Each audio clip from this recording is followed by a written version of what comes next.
Kuwa nimesema awali ni kwamba pia kinara wa chama cha DCP Rigathi Gachagua atakuwa akizungumza muda wowote kutoka sasa. Kwa hivyo kuna mengi tu ambayo tunatarajia katika ulingo huo wa kisiasa, hususan siku hii ambapo wapiga kura wa Olkalau wanafika debeni.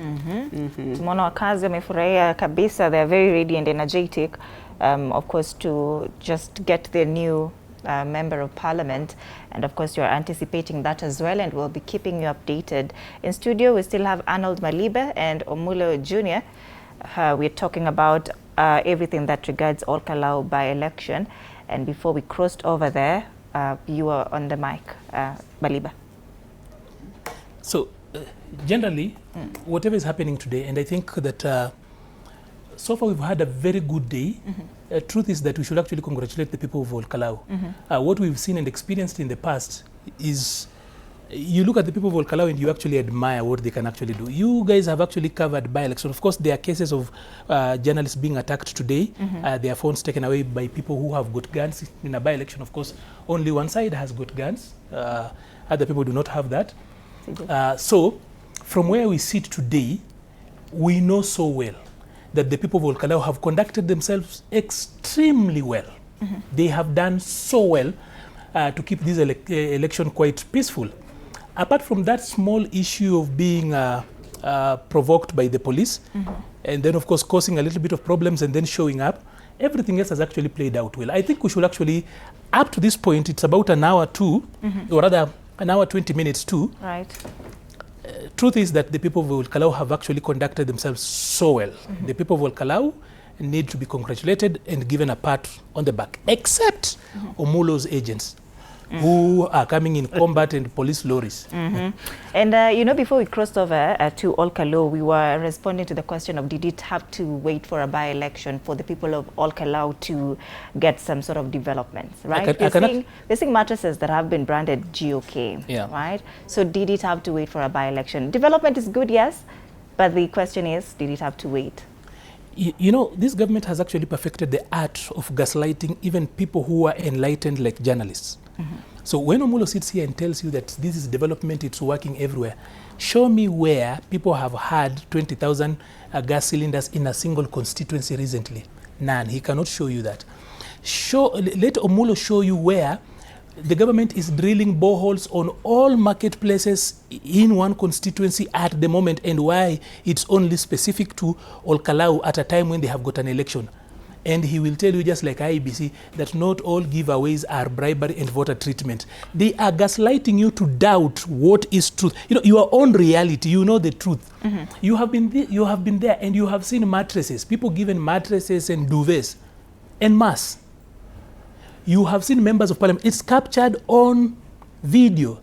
Members of parliament saying that I walk around with 1 million shillings, na huwa ninapeana inaisha. In fact, that one said it was 1.2 million shillings. But he is here telling you, Arno Dida, a journalist who is of sound mind, a professional working at TV47, that it's not what it appears to be. Either they think that the rest of us are dead from the neck upwards, like I don't want to say the S word, or we, the people, are mad.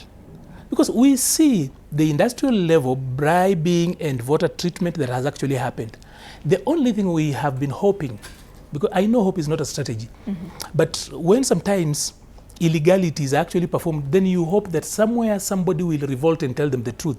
In this particular case, we hope that the people of Alternative have actually told government that if you bring us money, and by the way, it's not any money. He's spoken eloquently about development and the cost of campaigns and how it's expensive. You are using people's money to bribe for votes, and you are telling us that you have got money. And I'm going to ask a very dangerous question. I know it's safe anywhere in court, except in political spaces, where Omulo, like he said, that they will come to abduct me, which is fine. I'm now an old man who's aged enough. I have got white hair, he has got white beards. We cancel out. So, I want you to tell me, since Omulo speaks about them having a lot of money, which business are they doing that is giving them so much money that other people do not have?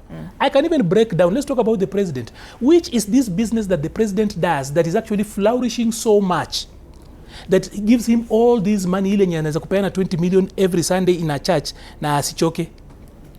I can tell you, Anodida, if you are running a hotel on Langata Road, ukiuza mandazi na chai, you cannot make that kind of profit.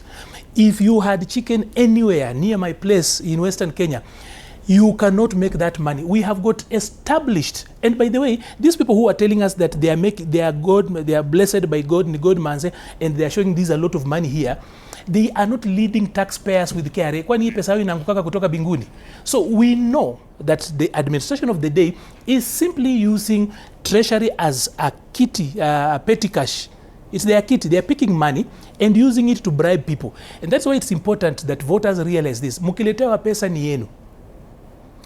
It's important to also teach people. We must get to a place, and I know this is controversial. I've written this article and done a paper on how to actually eat political money and vote differently. But people say that, it encourages bribery and whatever. But the political reality today is that now, part of our political education should be to tell people that there is no free money in politics. If somebody brings you money in politics, it is either money that has already been stolen, and stolen money is from the public, or money that will be stolen. So as a Kenyan, when you take a political bribe, I want to tell Kenyans that you have not made any mistake. Let no one guilt trip you. You have simply done partial recovery. It is public money. You are receiving it. In fact, umerecover kidogo, ile nyo wamejiwekea ndio mingi. You will be surprised that there are people from Omulo's party who have become millionaires by simply camping in Olkalau. So we have seen a lot of money going there, but I can also tell you that there will be millionaires coming from Olkalau.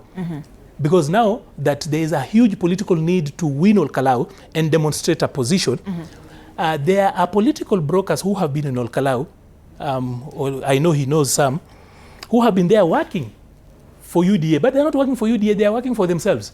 That is why they're even causing violence. That is why they are attacking people, because they will be asked to account for the millions they collected from William Ruto. All right. You wanted to respond to